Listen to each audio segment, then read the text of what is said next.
it's a big thing. Yeah. Because as a young kid, it does change your brain chemistry when you see that stuff, Mm. and once you see it, you cannot unsee it. It's always so easy to try and want to be friends with your children Mhm. all the time, but sometimes saying no is the healthiest response. Yeah, it's hard. You can share as much as you like on this one or not, but what's been your hardest parenting moment? Oh, man, that's a good one. The hardest parenting moment. Okay. Hey, Brett, welcome to the Raising Humans project. We're really happy to have you on the podcast today. So I just want to introduce you very briefly. So Brett Thomas, he is a father of two 2, yep, daughters, 18 and 20. 18 and 20. Hard to actually say that out loud, but yeah, 18 and Yeah, 20. yeah, I know how that feels too. And his wife, Brooke, and Brett have a very successful community called the Live Out Loud community. Mhm. And Brett is also a successful businessman in his own right as well.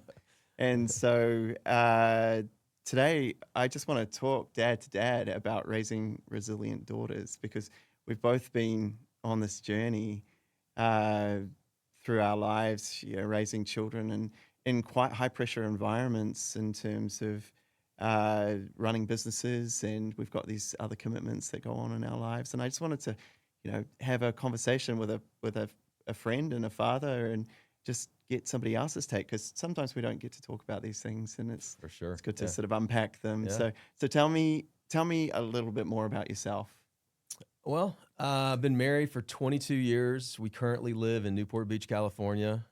We do run a couple of businesses, but the way I know you and Cherie, Peter, is through the Live Out Loud community. So we run a couple of different levels of masterminds, run a coaching program, we do live events, retreats throughout the year, and we really lead a faith-based community for entrepreneurial, successful women that want to take their business, their life, and their faith to a whole nother level.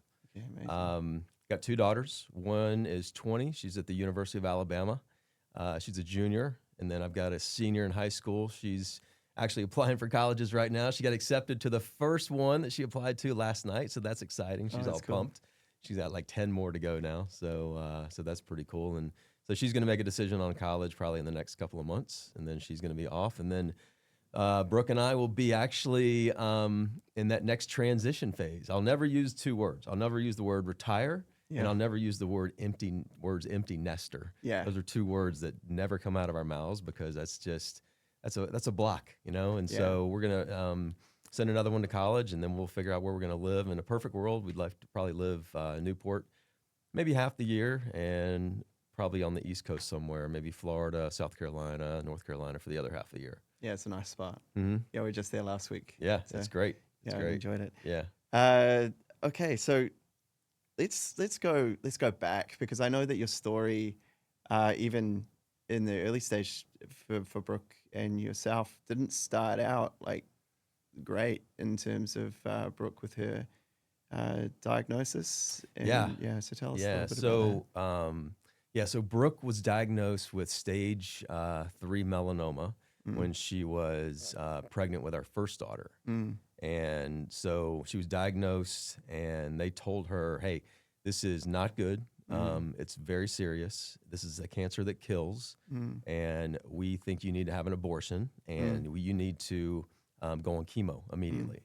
And we were a very healthy family, we were very natural, and she said, I'm not going to take that option. And so she actually had the cancer cut out with no anesthetic. Wow. Basically put a sock in her mouth and said, hey, we're going to give you some topical lidocaine, and we're going to do what you asked us to do. And so they cut it out with no anesthetic. And then about 70 stitches later and a huge shark attack incision on the side of her, she went through that, and she's been cancer-free ever since. Yeah, amazing. Yeah, and so that was the early stages of our marriage. I was a executive for a medical device manufacturer for 25 years, right out of college. What was the same company, and did that, moved around a little bit, and we had the kind of the traditional marriage, in the beginning where she was home with the kids, but she's always had that entrepreneurial spirit. And she's like, I'm not going to be like that that mom that just stays home and be a mom, and goes and takes the kid to like the play dates and this. And she's like, I mean, she did that for a while Yeah. when the kids were younger, but she's like, that's just not me. Yeah. And I was like, well, listen, I've got a great job and I'm traveling, so you can do what you need to do. And so that's when she started bunch of different businesses Yeah. as a young mom and then a young entrepreneur. And then I kept doing the same thing and traveling and help financially supporting her as well as spiritually and trying to be the leader of the home. Yeah. And I was like, listen, do your thing, right? And then so she got into nutritional consulting and then eventually started to Live Out Loud. Yeah. And then I wound up resigning from my previous company, my only company I worked for, 5 years ago. And Yeah. then she and I started working together in this business. And then we have a direct sales business that we started that used to be here in Newport Beach, but it is based in Utah now. Yeah. Okay. Yeah. So let's talk about your two daughters during that time when there's a lot of growth and things going on in your family, and there's a lot of things happening business wise. How did you keep things stable at home in terms of the family environment? Because you obviously both quite driven people, and there's a lot going on. How did you involve your girls in this? Like, were they involved? Did they understand what was going on? Like, how did you work around all of that? Yeah, no, it's a good question. So, I mean, the biggest thing that always drives everything, keeps us together, is our faith, right? And so we have always had a deep faith in God, and it's definitely grown and strengthened. Every day is a new day, right? We always want to reach a new level with our faith. But early on, I mean, we were just always like trusting God and asking God, hey, listen, if this is part of your will and I want you to show us, but the Holy Spirit, speak to us. And so we always, went to that first. And, and as the kids, again, because Brooke was kind of doing like the traditional mom thing for when the kids were younger. And then when they started getting old enough where she could, because we had no help, by the way. Yeah. So her parents were in Florida and my parents were in Atlanta. And so we had zero help. And and she's an awesome mom, right? So she grinded it out at home a lot of times. And but we would get sitters and things like that where we could, but she also wanted to be the mom that was with the kids all the time. So as the kids started getting older, I mean, that was just kind of like part of their understanding of their home life. Like, hey, listen, mom can, dad's traveling, but at the same time I was traveling, but I was always home on Monday. I was always home on Friday. Yeah. I mean, I coached him in soccer, coached him in volleyball. I mean, I coached him in, doing a lot of things. So I was around. Yeah. I wasn't like present all the time like she was. And so the kids were just used to that. They knew that mom was like wanting to build businesses and she was, able to be home, and integrate them. But it was kind of cool when she was a nutritional consultant. That's how before Live Out Loud, it was 360 Your Life. That was the original parent company, the first LLC that she started. She actually got on this Charlotte Today show. So the Today from New York show, the third hour was the Charlotte Today show. That's like the local version. And she was doing like cooking demonstrations, and it was all healthy stuff, right? Yeah. So that's kind of how she started, like being like really good on video. And she would bring the kids on the TV show, about once every 4 to 6 weeks, because she was on, or 4 to 6 months, she was on there at least once a month, and she was like one of the regulars. And so the kids always like saw that, and they kind of got it, right? And I would like to think that they've got like the entrepreneurial blood in their DNA, right? Yeah. So they were just used to that. And then as they started getting older, and still even today, our youngest is still at home, and she's got her own podcast. That's part of like the whole college thing. I mean, she developed like this really cool resume. She started her own podcast. She knows Canva. I mean, she can do certain things, and she works in the business a little bit. And before our other one went to college, she also was integrated in the business too, because in both our direct sales as well as Live Out Loud, they always came to the events. They still do, when the other one's home. But our youngest one, she was in Dallas a couple weeks ago. We had a live event in Dallas, and she was checking people in, and she gets to know the clients, so it's really cool. And we've always done that kind of thing ever since they've been, young kids. We've always wanted them to be integrated in what we do. Everything from faith to business to life and athletics. Because we got them into sports young, and I think that's a big thing.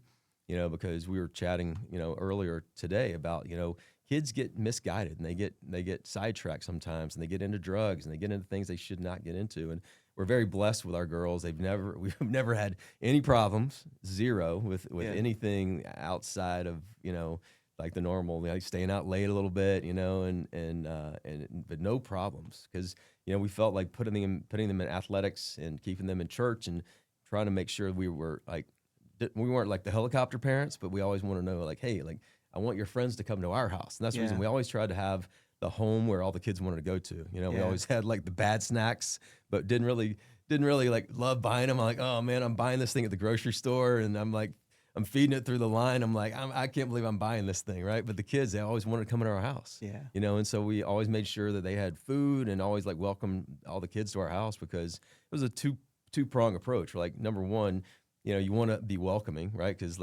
you can like breathe Jesus into them while you're not really, this really just like kids repeat what they see, what they see, not necessarily what you tell them to do, right? Yeah. Go to church, but if they see us going to church, they're like, okay, I get that. I'm going to go to church, Yeah. right? If I've always been, an athlete in any way, shape, or form, right? Ever since I was a kid. So, and they saw me out there, coaching them in soccer. They're like, okay, this is kind of cool. Dad can dribble the ball. Yeah. And so that's the kind of thing we always wanted to get the kids, just integrated in everything that we did. So the kids felt like they could be themselves around our house, and then also we wanted to kind of see who the friends were, right? Yeah, I think that's probably one of the biggest things is it's just understanding who they're around and who their friends are. Even when you're just trying to understand like who they're bringing into their circle, just as to what their influence is going to be like. Yeah. That's what was probably one of my things that was quite difficult when they were younger is having to put in those boundaries that if we didn't know the parents, there was no way that they were going around to their house. Yeah. So like play dates and sleepovers and things like that, it would be, unless I knew exactly where they were going and who they were, it was a no. And I think it was those boundaries that were set in concrete that helped us to do that. But we also did the same sort of thing. We had the open door policy where our house, they were always welcome to come stay at our house. Right. So if it was something where we didn't feel it was right, we'd flip it around and we'd turn it back the other way, where we could create that environment where we knew what was going on. Yep. So yeah, especially in today's world, because because we have daughters, right? And so like the sleepover thing, especially in today's world, Yeah. it really freaks me out. And the digital exploitation wasn't near as much of a thing, right? With social media and all the things that are so pervasive today. So if I had a young daughter today, I think our sleepover rules and some of the other things around social media and some of the other things that that we weren't as tight on when they were younger, I would definitely be a little bit of a tighter and different dad today. And I'm sure Brooke would say the same thing. No, for sure. I mean, hindsight's a beautiful thing, and we'd adjust things slightly differently now based on what we know. But okay, so let's sort of dive in a little deeper into that whole social media side of things, because your Brooks community is driven by social media. Sure. How do you navigate that with your daughters in terms of what they're putting out on the internet and putting out on the web for everybody to see? Do you, like, as they were growing into this, because they're at what, 18 and 20 now? 18 and 20. Yep. 18 and 20. So they're in that generation that lives on TikTok, Snapchat, Instagram, and that's probably the web they know. So what were some of the things that you talked to them about in that space? What boundaries did you put in place? Yeah, it's a great question because we've definitely evolved. So early, when like our oldest one wanted to get social media, we were like, no way. You've got, we gave her an iPhone when she was young because she played travel soccer. And I remember I got left at the field when I was a kid, and I got freaked out. My mom forgot to come get me. She thought another mom was going to do it. And so I was like, that will never happen to one of our daughters, right? Yeah. And so we gave her an iPhone when she was young, like 8 or 9, which is so young, but there was a reason behind it. And so we always monitored their phones and made sure, we knew what was on it, right? But we did a lot of that and really just made sure like any accounts they had, they were private. Snapchat's probably the toughest thing to monitor because we didn't really have Snapchat, and I was always looking at their phones and such. And I'm sure there's things that slipped through there we had no idea about. Yeah. But we really just tried to monitor it and, reminding them very lovingly if they ever push back, like, hey, listen, that's actually my phone, right? And I don't want to like go down that road, but Yeah. that's not your phone, that's my phone. Yeah. And we did, things like put the phones in the drawers, at night. And as they got older, we started like loosening the rope a little bit because again, they were just good kids. But I think lovingly monitoring the kids and having to have tough conversation with them, all along, and make sure that you set the boundaries. Like, our oldest one, especially living in California, as she got into, like the early stages of high school, right? She was wanting to post bathing suit pictures. She's like, all my other friends do it. Yeah. I'm like, that's a no-no. That we're not doing that. We're Yeah. not. That's just not something we're going to allow. And so now today, she's 20 and in college, and she I can just tell she's taken that advice we gave her, and she's very mindful of what she posts. And she even sometimes texts Brooke and say, hey, would you mind if I post this? Yeah. Because I never have to say, hey, listen, that's my phone, because it's, we still pay her bills. And so technically that is. And so I just think, early on, it was what we did with them that kind of set the pattern. And then also, especially, with Brooke and her social media platform, I mean, she's very mindful. She never ever posts anything with an alcoholic drink in it. And she takes pictures with other women, at an event or whatever. Like she always like, hey, could you put that down? Would you mind? Yeah. Because there's nothing wrong with having a drink. I mean, but it's just something that she made a decision. Like, I just don't want to have that on my social media. Yeah. And she never posts anything like anything revealing in bathing suit pictures or anything like that. Because we go to Cabo all the time, so we'll post things, in bathing suits, but it's never like like revealing, right? She's not going to wear a thong or something like that. But she takes her responsibility. Yeah. She doesn't take it lightly. Right. It's definitely she understands that she has influence on people. Correct. Yeah, The including kids, her daughters. Yeah, it starts with the kids, Yeah. and then it moves outward for sure. for sure. Yeah, because again, the kids are gonna repeat what they see, not what you tell them, right? Because they when our daughters could never say, "Well, Mom, you did it," like Yeah. yeah. But that's the line, isn't it? It's like, well, you did it when you were younger. I said, yeah, but it was very different. Yeah. But at the same time, we're saying it's that boundary of going, well, I just don't want you to fall down the same cliffs I fell down. I already know what it feels like to fall down. Right. I'm going to put the fence at the top rather than the ambulance at the bottom. Right. Yeah. So it's a hard truth that they have to learn, and sometimes my daughters have come to me, and my sons as well have come to me and said, I now understand why you said that. Right. Because they have gone through some of those hard lessons themselves, Yeah. and then understood if I had listened to you, it probably would have been a bit different. Okay, let's talk about boyfriends. Okay. Okay, because this is one of those things where, as parents, we're always, we've talked about who they're around and what they're around. Yeah. Your daughters are at that age where boyfriends and having like male companions around is a thing. It's the same for me, and it's a tough world to navigate, trying to help them select wisely, because they tend to think they know what is good. For sure. And as parents, we look from the outside and we spot things, Yeah. red flags.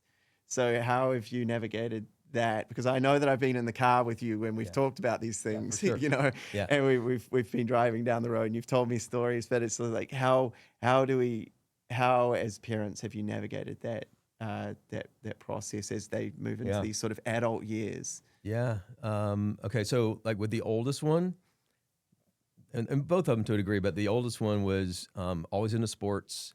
And up until her senior year in high school, she really just wanted to hang around her girlfriends. Like, hey, I'm not that interested in boys. I like hanging out with my friends, and a lot of her friends were the same way. But as she entered into her senior year, she did finally get a boyfriend, and the kid was awesome. I mean, if I was going to have a boyfriend for him or for her, he's a great example, because he treated her with a ton of respect. And you always worry a little bit, right? But I never really had that big of concerns about him, right? And Mm. because I see the way he treated her, brought her Mm. flowers all the time, and because then we're always saying in the dialogue like, "Hey, what's going on? Where are you guys going? Yeah. Always monitor. We have Life 360 on our phones, Yeah. and so it's really just keeping the dialogue open, and we really have instilled in them like the biblical purity. Like, Mm. listen, all your friends are giving it away, and Yeah. that's what the boys want. We speak very, very bluntly with them, right? And we've Yeah. got examples of like they're, some of our friends, like they're like not too many years older, where they got the kids, the girl got pregnant, and Yeah. they're like, and they wanted to take the route of having the baby. And so it does change things. And so we gave them examples like that. And so, but again, we just kept the dialogue open. And so, and now, I mean, she's, she dates like a little bit, but she's really, she just enjoys being with her friends. But again, I personally think it's really because we kind of set the standard and said, hey, listen, we're not for it. We're not against it. We're just going to guide you. And we're always going to be real and raw with you. Yeah, Right. When it yeah. comes to that kind of stuff. Yeah, there was a thing that Sheree and I say to our daughters all the time is remember who you are and whose you are. Mm-hmm. Because you can't go giving a boyfriend marriage rights Mm-hmm. when they haven't made the commitment yet. Right.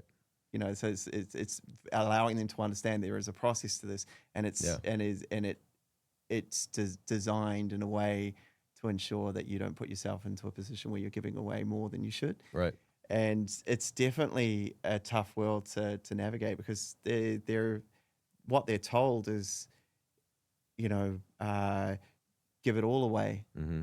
and then they're left feeling empty when it all falls apart. Right. And navigating that with daughters and sons is doesn't necessarily have to be girls only, but it's just that that understanding of just making sure that you've got yourself in alignment with what is good and healthy. And you and Brooke are a great example of a solid marriage that is in alignment in your mission. Mm-hmm. And I think that's so important as parents to be in alignment on all of these things and not have one parent who's saying one thing and another parent who's saying another. Yeah, that's a good and point. compromising, because sometimes we've sort of explored this on some of our other episodes, but it's always so easy to try and want to be friends with your children all the time. But sometimes saying no is actually the healthiest response to a lot of these things, and putting those boundaries in place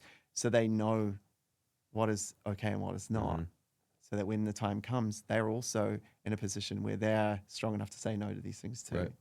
So that's probably one of the things that we hope as for parents. There's so much, I guess, too much freedom now, and it's like, oh, we'll let them explore and we'll let them discover who they are, but as parents, we've got to guide them in the direction they've got to be in. Yeah. So it sounds like you've got a similar sort of parenting style to what we have as well. Yeah. Yeah. And then the younger sister, I mean, she kind of just followed in her sister's footsteps too. She loves hanging out with her friends, and she's like, boys are okay.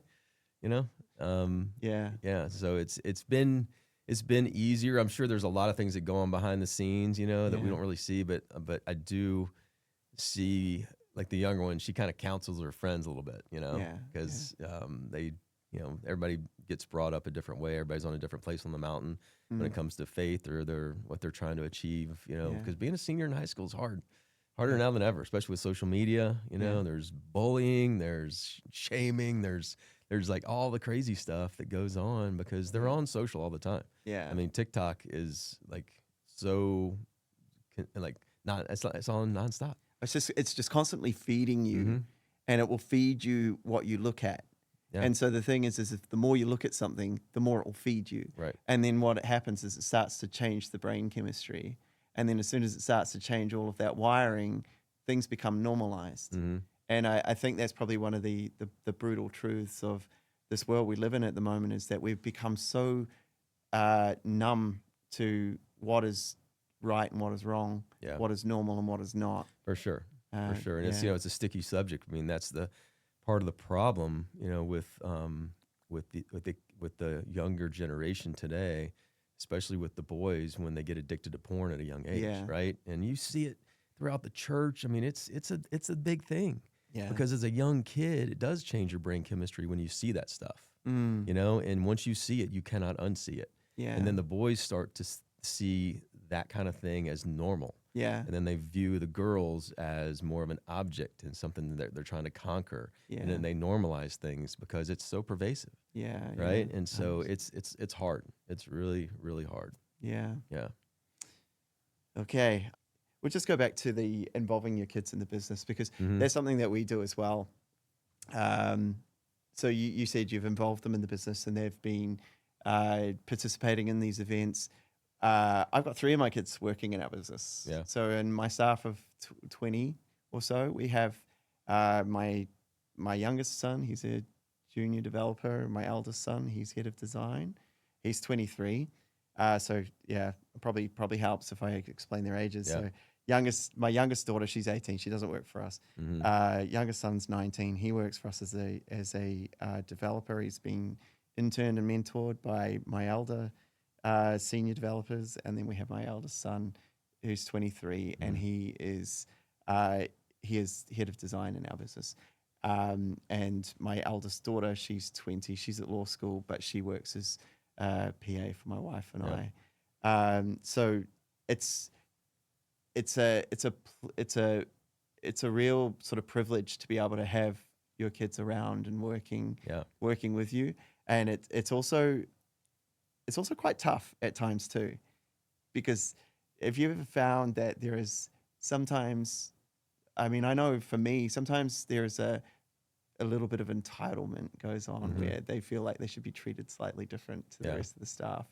But it's one of those things where we work really hard to teach them that this is a real job and Yeah. it's a real environment. These are real people with real clients, and you need to treat this like a real job. Yeah. So yeah, like how do you navigate some of that sort of stuff with your daughters?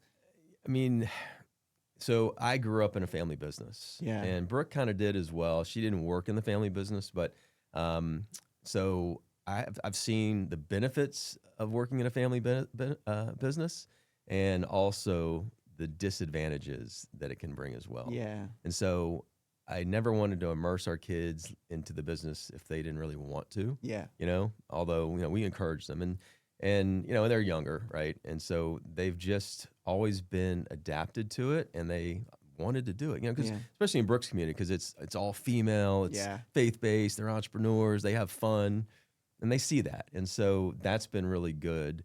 But I agree. I mean, it could, especially as they get older, you know, if you're going to build a big team and you have a big staff, they could have a tendency. I could see that to be entitled, you know, Yeah. for sure. I mean, it's definitely one of those things where trying to instill in them the values of hard work and earning their way in life, and that it's not just mum and dad that are going to, you know, be there for them forever. I mean, obviously, as parents, we always want the best for our children. Yeah. But I think it's important for us to grow in them like good, healthy work ethic and to serve well. And that's probably one of the things that you've sort of touched on is faith and service has been a big part of your family and what you've done as well. And let's talk about the importance of that and that community of people, because that's, I think, super important for growing sort of resiliency in children, is to be in environments where there is support. And I that's what I really love about, I guess, the faith community or church in general. Yeah. It's just, it really provides that sort of healthy environment. Agree with that with your girls as well? Especially like the church we go to. It's a really successful, growing church here in Orange County, and there are a ton of entrepreneurs in the church. Yeah. And so that's been a good reflection. They have a Bible college that actually puts out kids that they really try to promote them, not just going into ministry, because a lot of kids want to do that when they get out of the Bible college, but other kids, they do it to be an entrepreneur. They're like, okay, you know, I've worked really hard for 2 years or a 3 year if they go to the third year of the program, and then they want to come out and then they see that, and they bring business guys in, you know, to the college, and they do I think it's called Wisdom Wednesdays, where they come in, they speak into the kids once a month, Yeah. and so the kids kind of get a taste for that. And so our girls have seen that as well. And we've always just talked to them like, listen, nothing's ever going to be handed to you. You know, me and mom, we've worked for everything that we have, and we're fortunate to be able to do the things that we do with, you know, we have a great staff and we have a great business and successful, but, you know, we get to travel some, and it's not always business related. And, Yeah. you know, we get to go on some cool vacations, and you guys get to go to college and things like that. So we're very blessed, but we've always tried to instill, you know, a deep work ethic in them, to say, hey, listen, you know, you got to work for what you have. You know, a good friend of mine, his parents had a super successful business, like $1 billion business. Yeah. And one of the things I thought was really cool, they could have just handed him the keys to the Ferrari and say, here, you know, run it when you get out of college. But they said, no, you're going to go out, you're going to get a real corporate job, and you are going to then earn your way to be able to come back into the family business and run it. But his dad was like, I want to see you be successful in something outside the family business, and then I might give you the keys to the Ferrari. Yeah. So that's a kind of a good concept, you know? No, that's good. Yeah. Okay, so let's finish up today. I've got some really quick fire things. Okay. Describe each of your daughters with one word. Oh man. Okay. The oldest. 1 word each. Yeah, 1 word each. Yeah. Okay. Yeah. The oldest one, I would describe her as, like the first word that comes to my mind, like fire. Fire. Yeah. Cause she doesn't take any crap, Okay. you know, doesn't take crap. She's very, very grounded, knows what she wants, very kind, but she's like, you know, she's just it is what it is, you know? Yeah. And I respect her for doing that. Yeah, but Okay. she doesn't like, she's not like overly opinionated or overly, you know, she's respectful, but she's fire, right? Yeah. Yeah. Okay, and the younger one? And the youngest one, oh man, I would just say like caring. Caring. They're sisters and they're so much alike, but they're so different. Like Yeah. like most of our kids, right? Yeah, she's always worried about the feelings of the other kids. She's not a people pleaser, but she's always worried about like making sure the other kids are taken care of. And it's like that one little girl that's sitting by herself at lunch. She would be the one like, hey, why don't you come up, you know, down here Yeah. and sit with us? You know, yeah, I saw you crying, and you know, I remember when she was younger, like in middle school. You know, she came home and she was like, oh, this girl, she's new to school. She was crying, and, you know, we brought her into the friend group, you know, Yeah. stuff like that. So she's always been like that. So I Yeah. would say caring. So high empathy Yeah. and caring. Yeah. Yeah. Best family tradition. Oh gosh, that's a good one. I want to make sure I would say experiences. You know, you know, it's nice to have nice things. You know, we've never been like this big supercar family like you see driving around Newport Beach, stuff Yeah. like that. It's just never been my jam. But we are big on experiences, like taking vacations together and going to new places. Because the kids remember that. You know, they don't Yeah. remember the stuff they got when they were 10 years old. They remember going to New York when they were younger, you know, and seeing like the play and walking down the street and it's snowing in Central Park, you Yeah. know, stuff like that. So yeah, that's always been our jam. Okay. You can share as much as you like on this one or not, but what's been your hardest parenting moment? Oh man, that's a good one. The hardest parenting moment. Okay.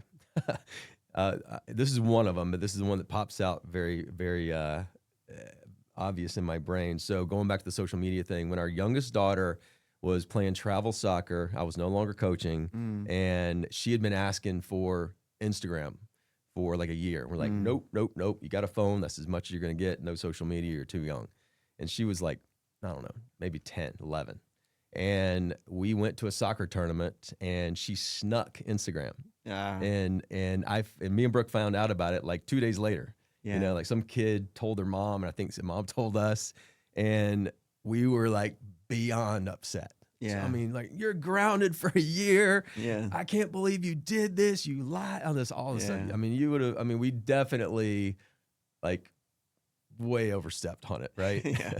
I mean, we thought the world was going to collapse around her. And Yeah. so, and we actually counseled from our pastor. We're like, hey, Yeah. listen, this happened. What do you think we should do? What's the right punishment? And we actually went and had lunch with one of our pastors, the lead pastors of our church back in Charlotte. And she's like, okay, here's the deal. She's like, let's get grounded with this thing, right? Has she ever, like, does she ever speak back to you? No. Yeah. Does she do drugs? No. Even though she's young. I mean, these kids get in drugs. Yeah. She goes, has she ever like drank alcohol that you know of or snuck alcohol? No. She just went down this whole list. And they're like, she goes, so what's the big deal? She lied. She's going to make mistakes. This is one of 500 that she's going to do. Let's make sure we don't like dramatize this thing. Let's she goes, take this as an opportunity. And then we're like, okay. And then we both felt like idiots, And so so we went to her and said, okay, we're going to give you Instagram. She's like, what? It's like the very last thing that she thought we were going to. She thought we were going to take her phone. She's going to be grounded. Yeah. She's going to pull out her soccer and all this stuff, right? Yeah. All the stuff she loves. Like, nope, done. We like, okay, here's the deal. We gave her a punishment. We said, I don't even remember what it was, to be honest with you. But we gave her like a little punishment that was fitting, right? Yeah. We said we're going to give you Instagram, but we're going to monitor it, and we're all going to become friends, right? And we're going to take this as an opportunity. Because I didn't have Instagram, I didn't have any social media because my old corporate job, they're like, we really don't want you on social. And so I got Instagram with her. I said, we're both going to learn this together. Yeah. And so it was kind of cool. We just turned like what we thought was a nightmare moment into like a really good teaching and bonding moment with the kids. So it was a growing moment as a family. Yeah, for sure. Okay. Funniest travel memory. Oh my gosh, a great one. Okay, so we started taking the kids to New York City when they were young, around like 6, Yeah. right? So they can like old enough to remember it and get the experience. And so we had booked a trip to go to New York on Christmas Day. And with my old job, I traveled a lot and I had a ton of Hilton points. And for whatever reason, instead of booking online, I booked like months out the great Hilton right downtown in Midtown Manhattan, this great Hilton property for Christmas Day. We're coming in, we're going to Christmas Spectacular and all these cool things that you see in New York. And we are literally getting up Christmas morning. For some reason, I got online. I think I was going to check us in online or something at the hotel. And I had called to book the reservation for whatever reason instead of doing it online. And the woman that booked us at the airport instead of in Midtown Manhattan. No. I'm like, oh my gosh. So I'm like freaking out, trying to book this thing, and there's nothing available. Every hotel, like within reason, is sold out. I was even going like, well, I'll just spend whatever amount of money. Everybody's sold out completely. And so we got on like VRBO or hotels.com or something. I think it was like hotels.com. And we found this quote unquote amazing suite right there overlooking the Christmas tree at Rockefeller Center.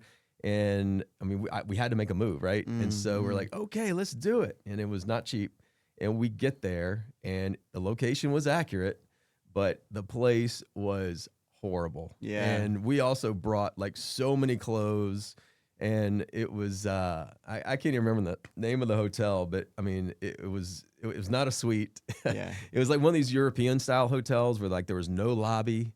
You know, you got in, you just went straight off the elevator, and it was, I mean, we turned the trip into being really cool, but I mean, that was just like, oh my gosh, I can't believe this happened. Yeah. We make jokes about it still. Yeah. And finally, what's next for your family? I mean, honestly, there's so many different things I could say, but I would say, that transition that we're going to go to, because we're going to be without kids at home in the next 9 months, right? Yeah. And we'll still have one in college, her last year, and then we'll have a new one in college. And so it's us, like, okay, what are we going to do as far as like where are we going to live? We're going to stay here in California. We're going to live part-time in the East Coast, 6 months here. Are we going to continue to scale a business? Or are we going to start something new? So I think we're in a good way, I think we are definitely going to be in a transition phase in the next 9 months. And so I'm excited about it. I'm honestly, I am a little nervous because, it's a big deal to have no kids at home. Yeah. You experienced it. You know, Yeah, you're, well, you're almost there. Two of mine aren't at home. Yeah.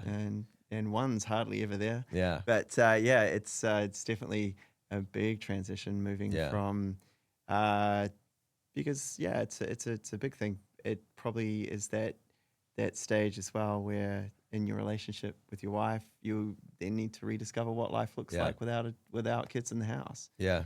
And And it's been a little big thing. easier because this year we're trying to like, okay, this is like the new normal coming up, right? And so we're trying to do more things because Brooke and I work together, so we're together a lot. So Yeah. we're trying to do more things separately, you know, and trying to do more things like playing pickleball and, you know, because we used to work out together like every day. And so I'm training a little bit more by myself.